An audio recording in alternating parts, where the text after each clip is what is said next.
এখানে মাননীয় স্বাস্থ্যমন্ত্রী আছেন, উনার সাথে আমি আবার 91-এ হেরা গুহায় উঠেছিলাম।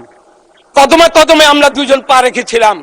উনি আল্লাহর রহমতে ওনার দোয়াটা হয়তো কবুল হয়েছে, কদমে কদমে ইনশাল্লাহ উনি ফুল মিনিস্টার হয়ে গেছে। আমি কিন্তু ওই আল্লাহর কাছে বিচার দেবো, আল্লাহ উঠার সময় কিন্তু আমরা দুজনে একসাথে উঠছিলাম। আপনি কেন আমাকে ফেলে দিয়ে আপনি এখন আমাকে ভুলে গেলেন? মাননীয় সদস্য একটু শুনুন, আমি বলি। 90-এর ছাত্রগণ অভ্যুত্থান এবং 24-এর জুলাই আগস্ট ছাত্রগণ অভ্যুত্থান দুটোরই আপনি রাজপথের কর্মী। আপনার প্রতি সম্মান দেখিয়ে এই সংসদ আরো 2 মিনিট বরাদ্দ করলো।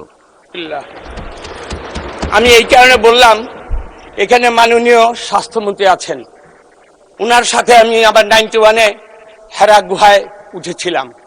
কদমে কদমে আমরা দুজন পা রেখেছিলাম।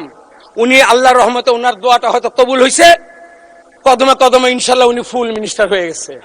আলহামদুলিল্লাহ, আমার কোনো খেদ নেই। কিন্তু মুন্সিগঞ্জ শহরের যে প্রস্তাবিত এবং জমি অধিগ্রহণকৃত যে হসপিটাল, এটা যদি উনি অচিরেই যদি এইখানে পা না ফেলায়, আমি কিন্তু ওই আল্লাহর কাছে বিচার দেবো। আল্লাহ উঠার সময় কিন্তু আমরা দুজনে একসাথে উঠছিলাম। আপনি কেন আমাকে ফেলে দিয়ে আপনি এখন আমাকে ভুলে গেলেন? এখানে মাননীয় প্রধানমন্ত্রী, এখানে গজারিয়াতে 2টা ব্রিজ, সেটা হলো ফুলদি গজারিয়া এবং গজারিয়া চর কিশোরগঞ্জের 2টা ব্রিজ।